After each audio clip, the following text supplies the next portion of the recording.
అమ్మా ఒక్క నిమిషం ఆగమ్మా, ఒక్క నిమిషం అమ్మా. నేను అడిగే ఒక 2 ప్రశ్నలకు సమాధానం చెప్పి తర్వాత నువ్వు చచ్చిపోవాలనుకుంటే చచ్చిపో. చెల్లి, మీకు ఏమైనా తీరని అప్పులు ఏమైనా ఉన్నాయా?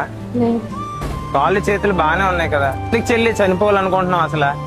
నా గోల్ నేను రీచ్ అవ్వలేకపోతున్నాను అన్నయ్య, అందుకే చనిపోవాలనుకుంటున్నాను. చూడు చెల్లి, కాళ్ళు చేతులు లేని వాళ్ళు కూడా ఈ రోజుల్లో ఏదో ఒకటి సాధిస్తున్నారు. అన్ని ఉండి మనం కూడా ఏది సాధించలేమని ఆత్మహత్య చేసుకుని ఎంతవరకు కరెక్ట్ చెల్లి?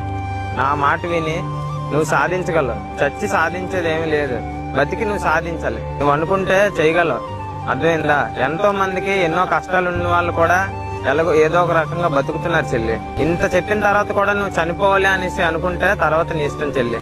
సరే, నేను వస్తాను. అన్నయ్య, నా లైఫ్ లో ఈ రోజే సన్సెట్ అనుకున్నాను అన్నయ్య, కానీ సన్ రైజ్ వచ్చింది ఈ రోజే. నా గోల్ నేను ఎలాగోలా సాధించి చూపిస్తాను అన్నయ్య. ఓకే, వెరీ గుడ్ అమ్మా. థ్యాంక్ యూ అన్నయ్య.